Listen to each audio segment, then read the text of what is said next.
నెల్లూరు జిల్లా ఆత్మకూరు పురపాలక సంఘం 2024-25 సంవత్సరానికి సవరించిన బడ్జెట్లో మున్సిపల్ అధికారులు పాలకవర్గం కుంభక్కై చేయని పనులను చేసినట్లు 1,35,00,000 రూపాయల ఆర్థిక నేరానికి పాల్పడినట్లు అర్థమవుతుందని ఆత్మకూరు మున్సిపల్ మాజీ వైస్ చైర్మన్ సందాని అన్నారు.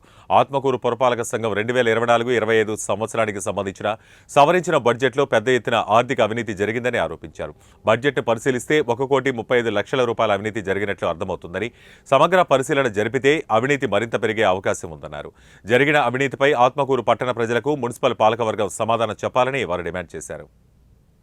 ఆర్థిక దోపిడీ సంబంధించిన విషయాల్ని మీ ద్వారా తెలపాలని ఈరోజు పార్టీ కార్యాలయంలో ప్రెస్ మీట్ ఏర్పాటు చేయడం జరిగింది. మిత్రులారా, 2024-2025 సంవత్సరపు సవరించిన బడ్జెట్ అంచనాల గురించి మాత్రమే మీ దృష్టికి తీసుకుని వస్తున్నాం.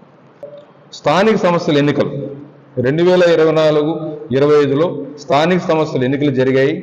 దానికి 15 లక్షల రూపాయలు ఖర్చు పెట్టాము అని చెప్పి చూపించారు. మనందరూ తెలుసు 2024-25లో ఏ స్థానిక సంస్థల ఎన్నికలు జరిగాయి. ఎటువంటి ఎన్నికలు జరగకుండానే 15 లక్షల రూపాయలు ఖర్చు అయిపోయినాయని చెప్పారు. అట్నే మిత్రులారా, సాంస్కృతిక కార్యక్రమాలు మున్సిపాలిటీ పరిధిలో ఏమైనా మనకు తెలిసి సాంస్కృతిక కార్యక్రమాలు జరిగాయి. ఈ సాంస్కృతిక కార్యక్రమాలకి 1,50,000 ఖర్చు పెట్టారు. ఈ ఆత్మూరు మున్సిపాలిటీ 23 వార్డులు బోర్వెల్స్ ఎన్ని పనిచేస్తున్నాయో అధికారులకు తెలుసు, అట్నే పాలకవర్గం తెలుసు. దానికి రిపేర్ల కింద 6 లక్షల రూపాయలు రిపేర్లు చేశాము, కొత్త బోర్లు వేసాము అని ఖర్చు పెట్టేశారు. మనందరూ తెలుసు ఏమాత్రం బోర్లు పనిచేస్తున్నాయని. ఇంకోటి 6,50,000 రూపాయలు కల్వర్టు నిర్వహణ ఖర్చులు అంట.